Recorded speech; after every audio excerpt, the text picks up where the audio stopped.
ભાવનગરની જાણીતી સંસ્થા ઓજ ઇન્સ્ટિટ્યૂટ ઓફ સાયન્સના વિદ્યાર્થી પર થયેલા હુમલાની ઘટનામાં એસપીની હાજરીમાં આરોપીનું રિકન્સ્ટ્રક્શન કરવામાં આવ્યું હતું। જગદીશ રાઠોડ નામના આરોપી વાલી દ્વારા સંસ્થાની અંદર વેઇટિંગ રૂમમાં પોકેટમાંથી છરી કાઢી જીવલેણ હુમલો કર્યો હતો। આ બનાવમાં કાર્તિક નાગોત્રા નામના ઇજાગ્રસ્ત વિદ્યાર્થીને ગંભીર હાલતે ખાનગી હોસ્પિટલમાં સારવાર ચાલી રહી છે। ત્યારે હુમલા કરવા પાછળનું કારણ આ સ્કૂલમાં અભ્યાસ કરતી વિદ્યાર્થીની સાથે ફોનમાં વાત કરતો હોવાની જાણ વિદ્યાર્થીના પિતાને થતા છરી વડે જીવલેણ હુમલો થતા વિદ્યાર્થી ઉપર શિક્ષકની હાજરીમાં જ કરાયો હતો।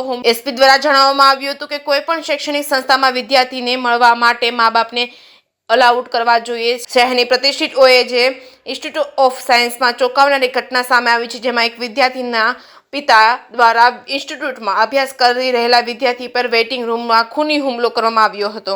જે કેસની ગુજરાતી સાથે હિરેન ભાયાણી, ભાવનગર। ગઈકાલે ભાવનગર ખાતે આવેલી ઓજ શૈક્ષણિક સંસ્થામાં એક વિદ્યાર્થી ઉપર બીજી વિદ્યાર્થિનીના વાલી દ્વારા ચપ્પુ વડે હુમલો કરવામાં આવેલો છે। તાત્કાલિક સંસ્થા દ્વારા જ ભોગ બનનાર વિદ્યાર્થીને હોસ્પિટલ લઈ જવામાં આવેલું છે। ત્યારબાદ પોલીસ દ્વારા આરોપીની ધરપકડ કરી લેવામાં આવેલી છે। અન્ય સાંયોગિક પુરાવાઓ મેળવી ઝડપીમાં ઝડપી ચાર્જશીટ થાય અને આરોપીને સજા થાય એ દિશામાં પોલીસ અત્યારે કાર્યવાહી કરી રહી છે।